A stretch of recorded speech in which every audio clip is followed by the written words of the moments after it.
Salut à toi, passionné de mécanique. Alors aujourd'hui une vidéo un petit peu particulière, elle va aller un petit peu contre l'esprit de la chaîne. L'esprit de la chaîne, pour rappel, c'est de tout te montrer, de répondre aux questions que tu peux te poser quand tu débutes et que tu puisses te lancer en ayant moins peur. Donc là aujourd'hui c'est carrément l'inverse. Je me suis longtemps demandé si cette vidéo je devais la faire ou pas, mais bon, j'ai décidé de me lancer. Alors, tout au long de cette vidéo, tu vas avoir plein de petits avertissements. Pourquoi? Parce qu'aujourd'hui, on va travailler sur un airbag. Un airbag, ça peut être très dangereux. Tu vas voir, c'est pas difficile du tout à démonter. Ça paraît tout simple, on a envie de le faire tranquillement comme ça, mais il y a des vrais risques de se blesser en démontant un airbag si on n'applique pas la bonne procédure. Donc je sais pas encore, je verrai au montage, mais je sais pas si je vais tout te montrer ou pas, mais en tout cas, tu vas avoir droit à certains avertissements. Allez, je te montre ça sur cette 307. Alors pour que tu saches bien de quoi on parle, un airbag c'est quoi? Eh bien tout simplement c'est un élément pyrotechnique. Bon, tu connais le principe, c'est un coussin qui va se déployer en quelques millisecondes en cas d'accident, dès qu'un choc est détecté. Donc on va faire le tour des airbags de la voiture. Ça c'est une 307,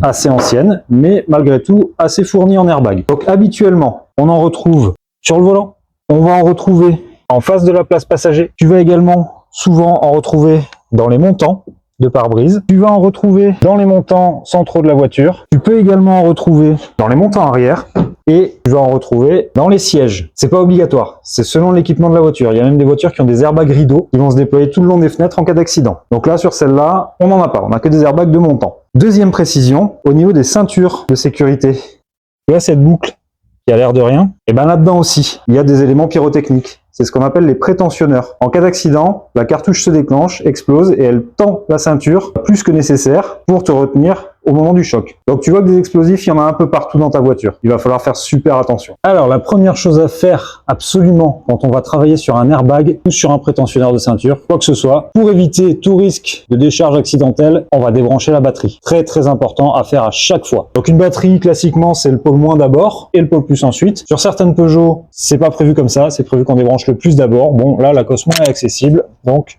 hop, on la débranche, en évitant de faire comme j'ai fait, des petites étincelles pour éviter de mettre des coups au calculateur. On débranche ensuite le plus, et là, on est déjà beaucoup plus tranquille. Mais c'est pas tout, tu vas voir.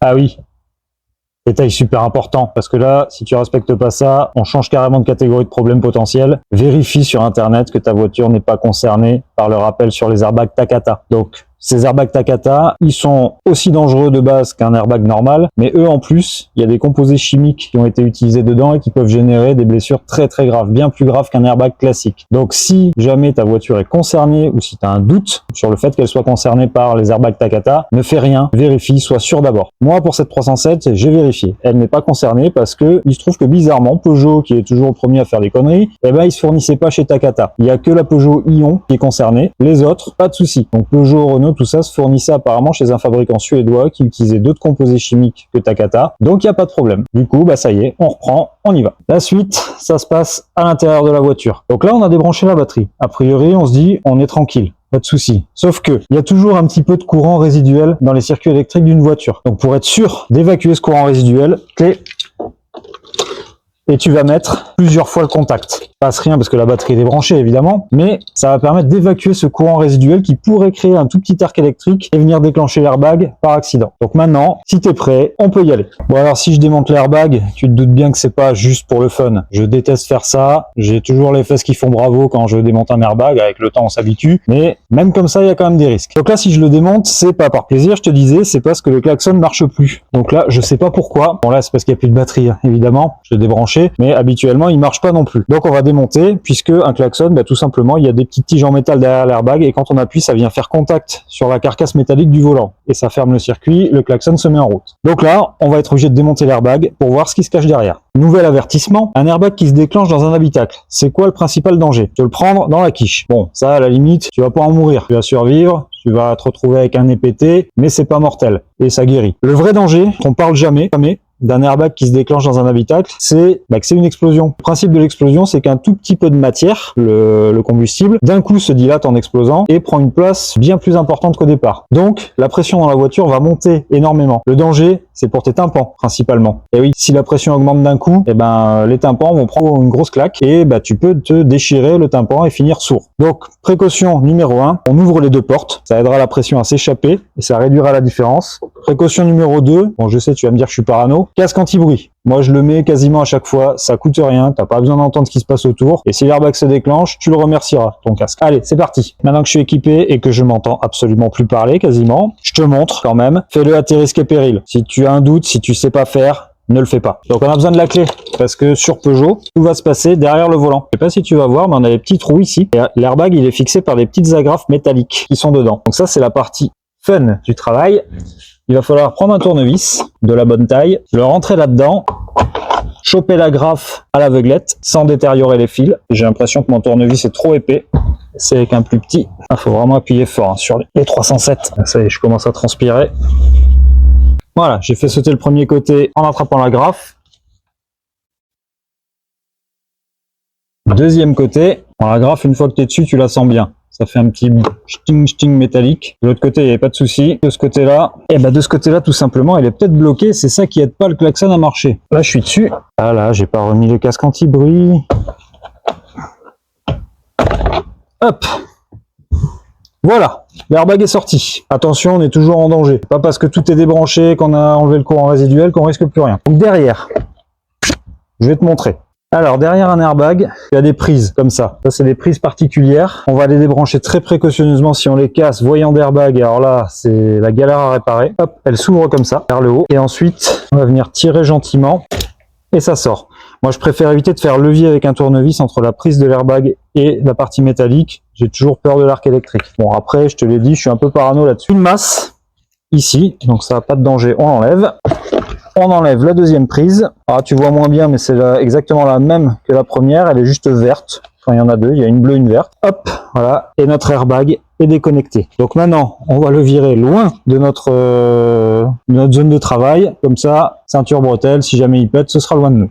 Alors je te montre de plus près ce que ça donne. Donc derrière l'airbag, tu as un support plastique. Quand tu appuies dessus, tu entends le clic-clic derrière. C'est ça qui fait contact pour activer le klaxon. Donc on va le démonter. Il y a 3 vis, là, là et là. Et on va voir ce qu'il y a derrière, s'il n'y a pas quelque chose d'oxydé ou quoi. Voilà, j'ai enlevé mes vis. Donc la platine est libre. Maintenant, il va falloir déclipser ce connecteur. Je l'ai déjà sorti de son logement. Je vais y arriver d'une main, certainement pas, évidemment. Donc je l'enlève et je te montre. Voilà, j'ai repris le support téléphone, ça va être mieux.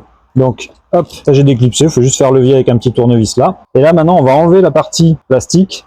Là, tu fais excessivement attention à ne pas accrocher ces nappes ici, noires et blanches. Si jamais tu les casses, c'est tout le bloc derrière Komodo qu'il faut changer. C'est un grand classique de chez Peugeot. On en trouve d'occasion, mais il y a 70 milliards de références. Et avant de trouver le bon courage. Toutes les vis se cassent la gueule en même temps, c'est pas grave. Donc 3 petits pions, 3 petites vis. Ok.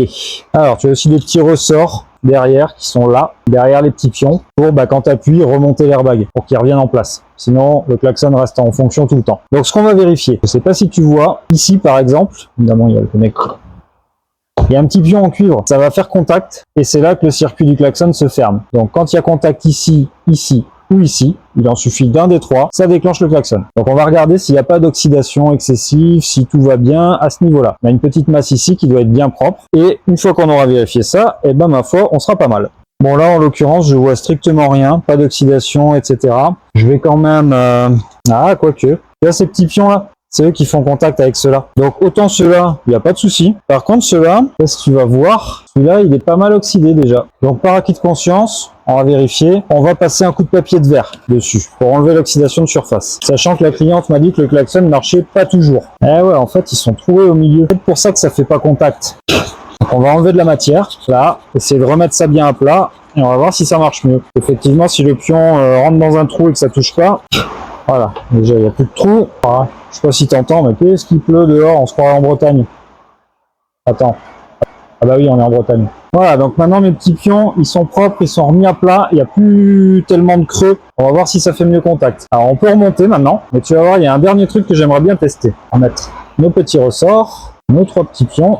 Alors je t'ai pas précisé, mais il faut pas trop les serrer ces vis, sinon, tu vois là je l'ai trop serré, on a du mal à appuyer. Voilà, là on entend bien le clic du contact. Ok, on va pouvoir rebrancher ça. On le remet à sa place dans le petit trou. Et voilà. Donc maintenant, ce qu'on va pouvoir faire, éventuellement, on peut rebrancher la batterie et faire un test. Voir si ça va bien. On peut mettre ça à la masse. Non, ça c'est la masse de l'airbag, c'est pas grave. Ça n'empêchera pas le klaxon de fonctionner. Donc on peut rebrancher la batterie, faire un test. Évidemment, on va voir le voyant airbag. Si tu veux éviter ça, je te montre un petit truc tout de suite.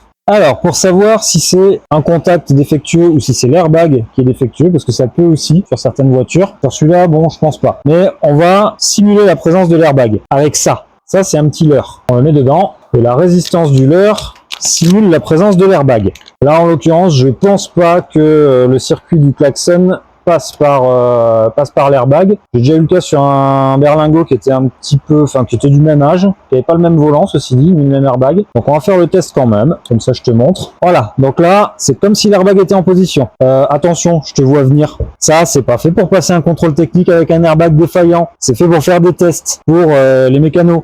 C'est pas fait pour tricher avec le contrôle technique. Je rappelle que si tu as envoyé un airbag, ça veut dire qu'il n'y a plus aucun airbag dans ta voiture qui fonctionne. Donc à tes risques et périls, si tu as envie de te prendre un platane avec zéro protection, c'est ton problème. Allez, je rebranche la batterie, ça évitera le voyant airbag et on reteste le klaxon. Ok, la batterie est rebranchée, contact. Tu peux voir que, alors t'as pas vu, le volant est en plein milieu, mais moi je te le dis, le voyant d'airbag ici a disparu. C'est comme s'il était là.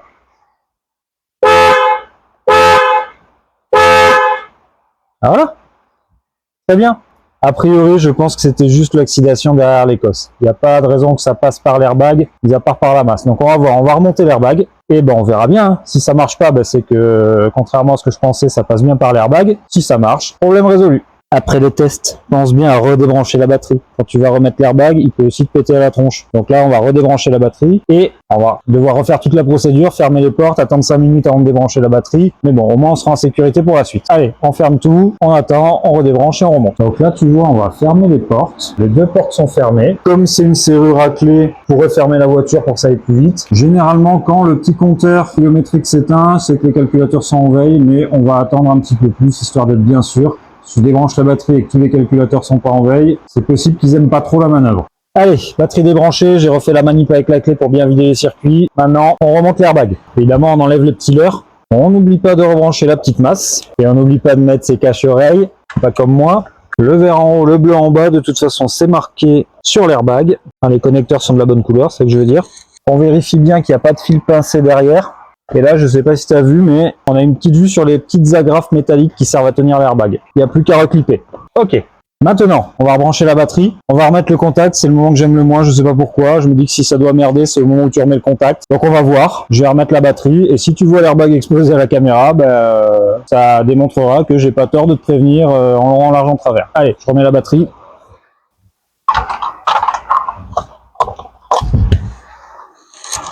Je remets mon casque anti-bruit. J'ouvre la porte. J'aime bien aussi éviter de me mettre sur le chemin de l'airbag si jamais il doit péter.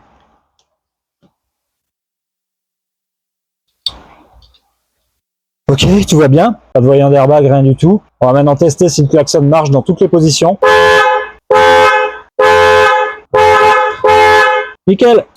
Voilà, problème résolu. Bon, t'as vu comment on fait pour intervenir sur un airbag, hein. C'est pas que ce soit très complexe, par contre ça peut être très dangereux. Donc c'est pareil sur tous les airbags. Avant d'intervenir sur n'importe lequel d'entre eux, même les prétentionnaires de ceinture, débranchement de la batterie, dans les règles, noir d'abord, rouge ensuite. On attend bien un quart d'heure que les calculateurs se mettent en sommeil avant de débrancher tout ça. Une fois que t'as fait ça, t'es déjà plus tranquille, tu dégarnis, suivant ce qu'il y a à faire, tu démontes l'airbag, etc. Le plus compliqué c'est sûrement l'airbag passager, ça dépend des voitures après. Et en tout cas, dès que tu manipules ça, protège-toi. Protège-toi, ça peut vraiment faire du dégât, des fractures, notamment au niveau du nez, des brûlures, etc. Je te redis ce que je te disais au départ, si t'es pas sûr de toi, donne ça à un professionnel. Ça va pas coûter très cher, t'as vu, j'ai pas mis longtemps. Là, la cliente, ça va lui coûter que dalle. Mais au moins, t'es tranquille. Tu confies ça à quelqu'un qui sait faire, et s'il se fait mal, c'est tant pis pour lui. Donc voilà ce que je peux te dire sur le démontage d'airbag. Si tu dois le faire, sois très prudent. Allez, à la prochaine. Salut!